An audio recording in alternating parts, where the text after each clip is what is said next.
We begin with breaking news out of Israel. Its military says one of its airstrikes has killed the commander of the armed group Islamic Jihad. The group confirmed Baha Abu el-Atta was killed in Gaza City. Gaza's health minister says a man and a woman have been killed in the strike. Israel has accused the Iranian-backed Palestinian group of carrying out recent rocket attacks inside Israel. Israel has now shut all of Gaza's border crossings. Well, we know what you've just said, that the Israeli military has claimed the strike that has killed Baha Abu al-Atta, who they say is a senior Islamic Jihad commander in the northern part of the Gaza Strip. And as you say, they have been blaming Islamic Jihad for the recent rounds of rocket attacks that have come out of Gaza in recent months, the kinds of escalations that we've seen.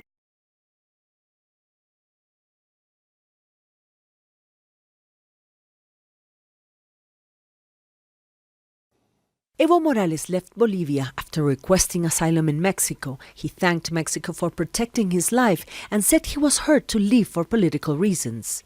As Morales was departing, thousands protested on the streets of El Alto and La Paz.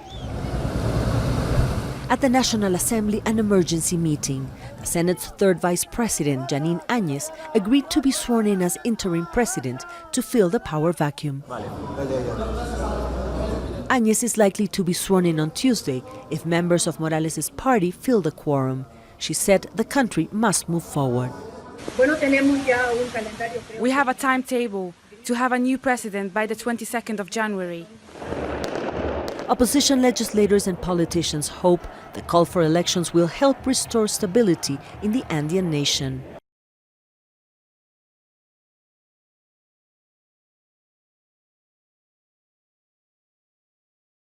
Sikhs have waited generations to take these steps.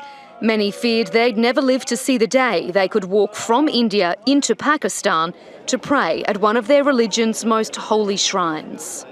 The founder of Sikhism, Guru Nanak Dev Ji, spent the last years of his life at this site and died here. The almost 5-kilometre-long Kartarpur corridor links his commemorative shrine, the Gurdwara Darbar Sahib, and another holy site in India. In the past, Indian Sikhs were forced to view the shrine through binoculars from the border fence. Now, they can cross into Pakistan without a visa and pray at the Gurdwara in person.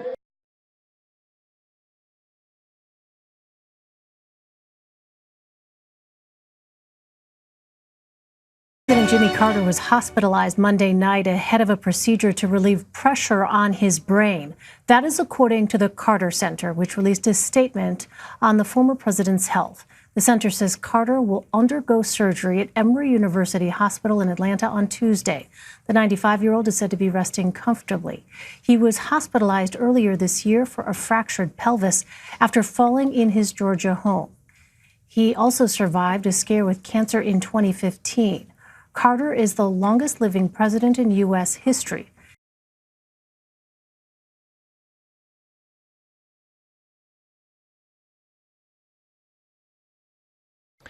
A record number of shipbuilding orders and order value in October is expected to have helped South Korea keep its top position in the shipbuilding industry, which has faced fierce competition from China.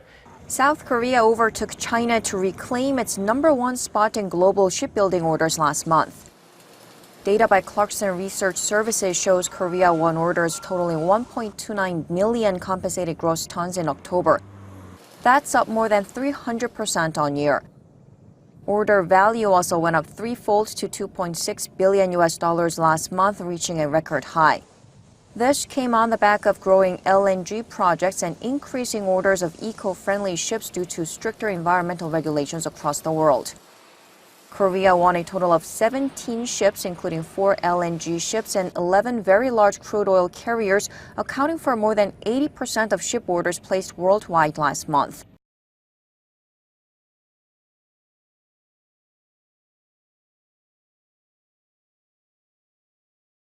Well, with dozens of aerial water bombers in action, the Premier wants to seriously bolster Queensland's firefighting arsenal. Tonight, Anastasia Palaszczuk is planning to buy a massive 737 firefighting aeroplane.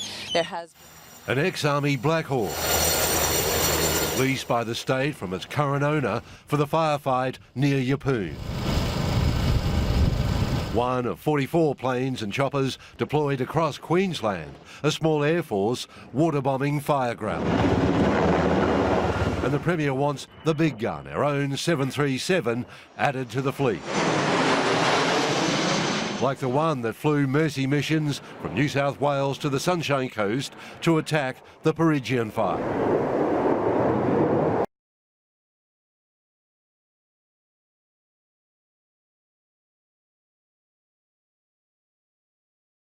With that story, more headwinds at SAA, with employees facing an uncertain festive season and New Year as the airline restructured. At least 900 staff may be left out in the cold. Finance Minister Tito Mboweni announced during his midterm budget that the state would pay off SAA's more than 9 billion rand debt over the next 3 years. But SAA has racked up a tab of over 28 billion rand in cumulative losses over the past 13 years.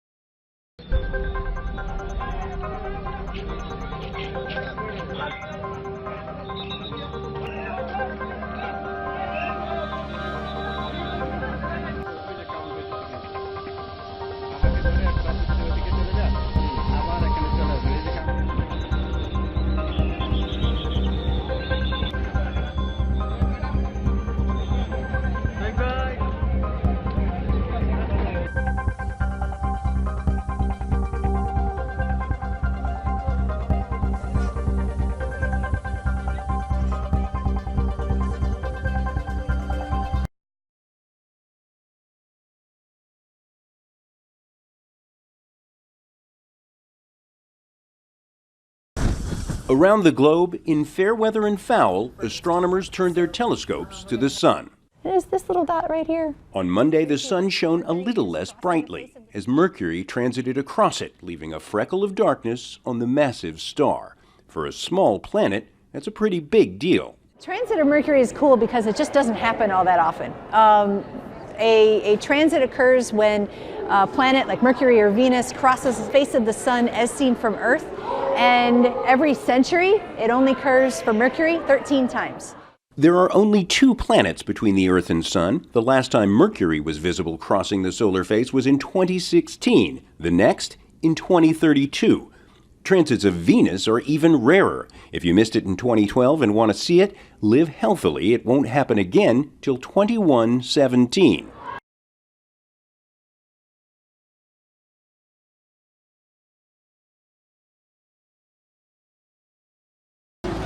When Abdullah Enes tweeted on July 9th, he didn't think it would be seen by the president.